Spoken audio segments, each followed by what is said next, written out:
তুমি কি জানো প্রীতিলতা ওয়েদ্দেদার কিভাবে মারা গিয়েছিলেন?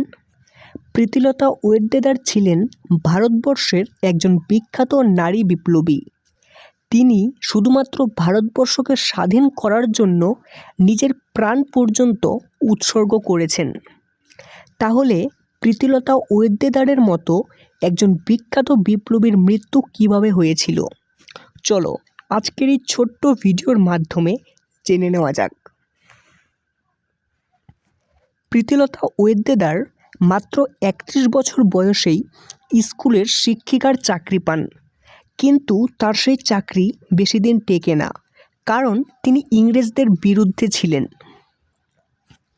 এরপর প্রীতিলতা ওয়েদ্দেদার ইন্ডিয়ান রিপাবলিক আর্মিতে জয়েন হন।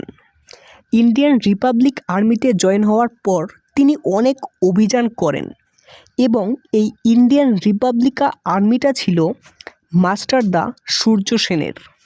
মাস্টার দা সূর্য সেন ভারতবর্ষের একজন বিখ্যাত বিপ্লবীদের মধ্যে একজন। এরপর 1932 খ্রিস্টাব্দে প্রীতিলতা ওয়েদ্দেদার ও তার সঙ্গীরা ইউরোপিয়ান ক্লাব আক্রমণ করে, যেই ক্লাবের সামনে লেখা ছিল ভারতীয় ও কুকুরদের প্রবেশ নিষেধ।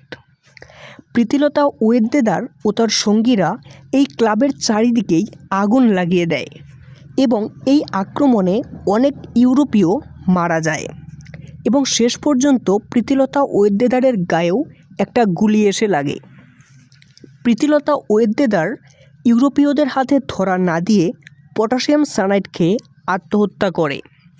শুধুমাত্র দেশের জন্য একটা মানুষ তার প্রাণ পর্যন্ত বিসর্গ করেছেন।